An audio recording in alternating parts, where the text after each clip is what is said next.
새정치민주연합 수석대변인 김영록 의원입니다. 오늘은 개성공단 최저임금 남북관계 합의에 대해서 남북관계 개선 발전의 계기가 되기를 바라고요. 그 다음에 메르스 사태에 대한 복지부의 조직 개편 방향에 대해서, 그 다음에 한명숙 전 총리 대법원 판결을 앞두고 또 최고의 결과에 대해서 오늘 논평을 하도록 하겠습니다. 먼저 개성공단 최저임금 합의 남북관계 개선의 계기가 되길 바랍니다. 남측 개성공단 관리위원회와 북측 중앙특구개발지도총국이 개성공단에서 근무하는 북한 근로자의 최저임금을 전격 합의했습니다. 험악한 남북관계에서 모처럼 남북이 합의를 통해 개성공단 임금 문제를 원만히 해결한 것을 환영합니다. 이번 합의를 계기로 남북이 조속히 공동위원회를 개최해서 개성공단 발전에 필요한 제방 사항을 풀어가기를 기대하고 촉구합니다. 특히 개성공단 기업협회가 파악한 자료에 따르면 올해 기업들이 신청한 인력 현황만 약 1만 7천여 명에 달합니다.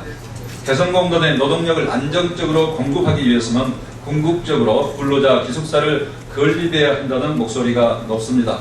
근로자 기숙사 건립은 개성공단의 발전을 새로운 동력으로 삼을 수 있다는 점에서도 기숙사 건립이 조속히 이루어지기를 바랍니다. 아울러 남북당국은 개성공단 합의를 남북관계 전반으로 확신할 수 이 부분은 죄송합니다. 다시 하겠습니다. 아울러 남북당국은 개성공단 합의를 남북관계 전반으로 확산할 수 있는 흐름으로 만들도록 노력해야 합니다. 개성공단의 안정적 발전을 꾀하기 위해서는 적어도 모의사 조치를 완화하거나 해제해야 한다는 점도 지적해 봅니다. 박근혜 대통령이 강조하는 통일 대박이 단지 장밋빛 환상에 그치지 않으려면 실질적인 남북 관계의 진전으로 국민을 납득시킬 수 있어야 한다는 점을 분명히 지적합니다.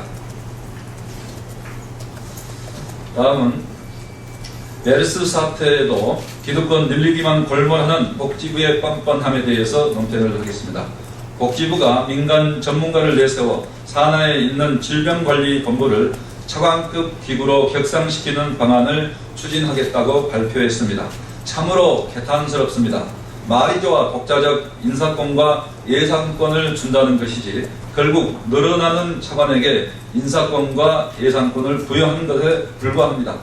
더욱이 이 기회에 해외에 연락사무소를 설치하다니 메르스 사태를 해외 근무처 만들기 방편으로 삼는 복지부 공무원들의 뻔뻔함이 놀랍습니다. 사태 초기부터 거듭된 대응 실패로 메르스 사태를 국가적 참사로 만든 복지부가 아직도 정신을 차리지 못한 것인가 묻지 않을 수 없습니다.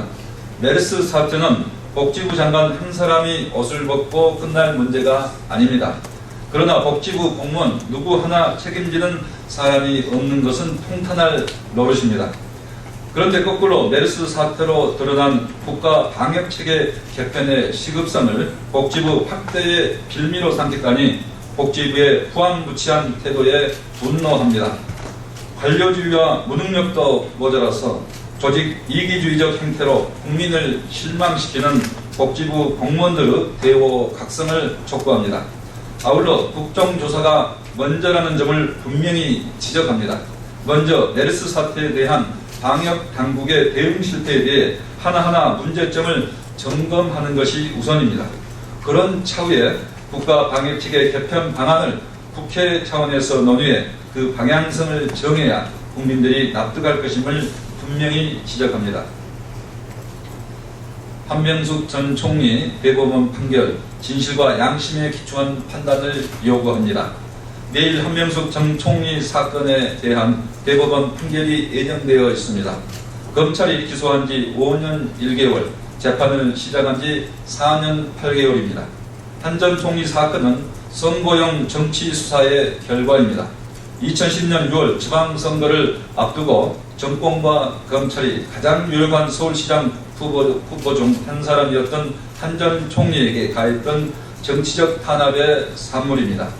이른바 오만불 사건은 검찰이 한 전 총리에게 뇌물수수 혐의를 뒤집어 씌우려고 했던 사건이고 대법원에서 최종 무죄 판결을 받았습니다.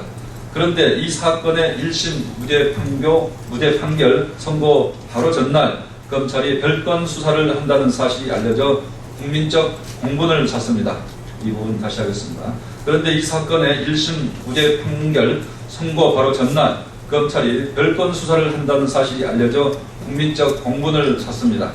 내일 판결하는 2차 사건의 유일한 직접 증거는 핵심 증인의 검찰 진술입니다.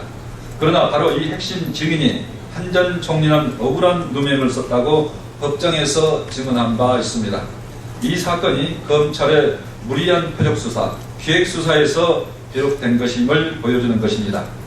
검찰의 정치 탄압으로 한 전 총리는 지난 6년간 죄 없는 피고로 살아야 했습니다. 이제는 법정에서 정의가 실현되어야 합니다. 정치 수사의 피해자인 한 전 총리의 명예도 회복되어야 합니다. 우리 당은 대법원이 오로지 양심과 진실에만 기초해서 판단해 주기를 정중히 요구합니다. 오늘 아침 최고회의 결과를 브리핑하겠습니다.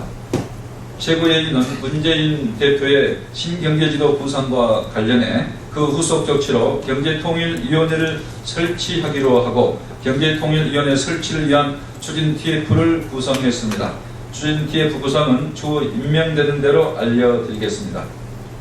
또한 조선해양산업대책위원회를 구성하고 위원장에 김관영 의원과 백두현 경남고성위원장을 공동으로 임명했습니다. 정무직 당직자 인사가 있었습니다. 총무 부본부장에 김용익 의원, 송찬식 전 사무부총장, 노식래 전 부대변인, 이현철 전 대구 중랑구 지역위원장, 박준 고양시 덕양구갑 지역위원장, 김광기 전 서울 수원 제주 지방법원 판사를 임명했습니다.